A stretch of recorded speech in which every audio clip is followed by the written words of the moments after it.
Devil, I did it with an artist named Bill Everett, who had created years ago a character called Submariner. And he was brilliant. And he did that first story with me, and he did it so well, and then the guy died, and he didn't do any more. And now the public doesn't even really know about him, which is a shame, because he was a great artist, and I'm glad I had a chance to mention him now, Bill Everett. And if you ever read the first issue of Daredevil, you'll see his artwork and you know what I mean. Cooley, how about you, man? Ooh, that's a good one. How did you come up with the X-Men? Oh, the X-Men, that was funny. Well, I mean, not funny. I was looking for a new team, and I had to figure out what power to give them, and I could figure out what powers to give them. But the problem is always, how did they get that power? How many people could I have that were bombarded by cosmic rays or gamma rays or radioactive insects? So I had to think of something different. And then a true inspiration hit me. What am I knocking myself out for? All I have to say is, they were born that way. I figured, okay, they're born that way, we'll call them their mutants. And I know I have nothing to explain. So it worked out, because I'm very lazy, really. And that's how it happened. How about the guy right there? Yes, sir. What was the inspiration behind the female assassin in Black Widow? What was the inspiration for Black Widow? What was the inspiration for Black Widow? What was the inspiration for Black Widow? Wanted a pretty girl, that's all. We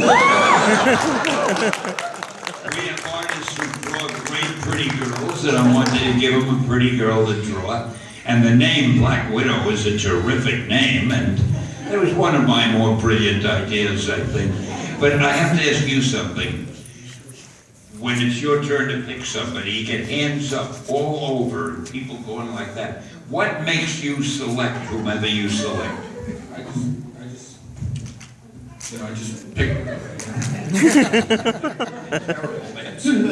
just be here a little bit over here. That's the reason we don't put you on panel.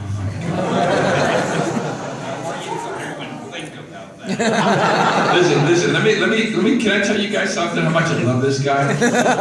I'll tell you what my adventure was yesterday. I've been here since Monday. Okay, I went for my convention last week. We're in San Antonio, Thursday to Sunday. Came back home with him Sunday. I can't make out a word. So he'll hear me, okay? We went to San Antonio on, I heard you, I couldn't make out what you were saying. so we came back, oh my God, just give me a We came back Sunday night. Monday morning, I jumped on a plane to get out here to make sure everything was going good here, okay? He calls me up and he tells me, Max, where are you? I said, I'm in Hawaii, getting everything ready. We'll see you Friday. I ain't coming out there. And I'm like, why not? Because if you don't go with me, I'm not coming. So what did I do? I jumped on an 8:30 flight last night, flew home, got in at 5 in the morning, waited outside his house. He doesn't get up until after 7. What did that, does this have to do? Showing how much I care. And so, you cared that much, you stop talking, you give them a chance. So anyway, flew back with him here. He loves this, he loves this. Oh, it's funny because that's no joke, I'm serious. He'll come over, he'll call his wife, honey, how are you? Everything's fine, but hey, how's Max? How's he doing? Is he okay? Honey, I'm calling you, I'm your husband. It's not true. I'll call her right now. She doesn't even know who Max is. I sometimes wonder who Max is. There's a little pet name she gives me. He knows the pet name. No, she likes him, which is another reason. There's no love. No, it's true. But anyway, I love the guy. Like I said, I came back, picked him up, and he's like, what do you, I came out early. Go, wow, I didn't see you. And I go, man, I've been here since 5:30 in the morning in your parking lot, waiting. and then we show up here and we're having our fun. I can't remember what started this. Anyway, telling you, 12 years. Let's go with the guy with the Avenger hat. When you first started out writing stories, what were some of the writers and literature that inspired you the most? When you first started writing stories, what literatures and writers inspired you to write stories? Well, the thing that inspired me to write was greed. Because they were paying me for it. But the writers, every writer that I ever read inspired me. I love to read. I read Arthur Conan Doyle. To me, Sherlock Holmes was a superhero. He was wonderful. I read everybody. All of a sudden, I can't think of their names, but all the science fiction writers, all the Edgar Allan Poe. I loved Edgar Allan Poe. I loved. When I go home, I'll think, why didn't I mention this one, this one, this one? Suddenly, my mind is going to blank. But there were so many great writers. If I spent enough time reading them, I wouldn't have had time to write anything. So eventually, I had to put a book away. But man, some of them, Jules Verne. I mean, the things that he wrote. Who? Oh, Mark Twain. Yeah. Now you wouldn't think of Mark Twain as a guy who writes science fiction, but he did one story, The Mysterious Stranger.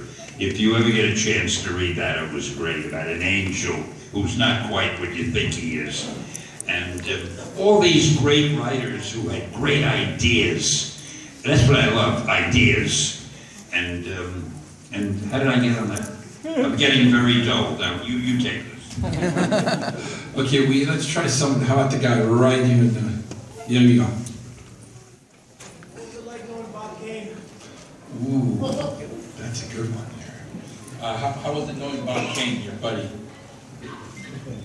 Bob Kane and I were good friends, but it was very funny. He was always teasing me because the Batman movie came out before the Marvel movies. And he always said, yeah, your characters are okay, Spider-Man and the Hulk and the others, but Batman is a movie. And he loved what he did and he loved who he was. And very often, my wife and I would have dinner with him and his wife, and we'd be in the restaurant, and a waiter would come over and say, waiter, do you know who I am? This killed me. I wanted to crawl under the table. Do you know who I am? No, sir, who are you? I'm Bob Kane. I'm the guy who created Batman. Oh, I see, yeah. Oh, very good. What do you have for the main course? But he loved telling people that he was Bob Kane. And I had to sit and listen to that every time we had. Oh, and another thing about him, which has nothing to do with comedy, he was always late. If we had a dinner date for 6 o'clock, he'd be there at 6:30. If it was for 6:30, he'd be there at 7. It became a contest after a while. So my wife and I started coming late. And it ended up, normally you'd have dinner around 6 or 7 o'clock. We'd have it at midnight if you reached trying to be later. Anyway, it's ridiculous. But he was a nice guy, a great sense of humor, and he was he was smarter than me. He got ownership of Batman. He owned the character. I never got ownership of it. I don't even own this guy. He can quit anytime he wants. How about right there in the redhead? Oh, she tricked it up. In your perspective, has there been a change in character or superhero design back then to now? And what is it? I think he means like how they were designed. Like, is there a change in design, character design from superhero From when back he then? designed it to what they look like now? Yeah. He's asking the question, what do you think versus what they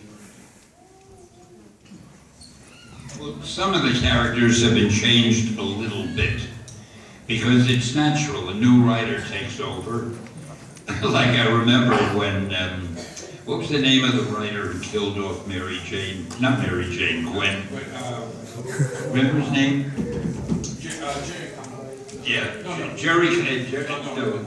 it Conaway. No, both of us are. Anyway, we know what we're talking about. Yeah.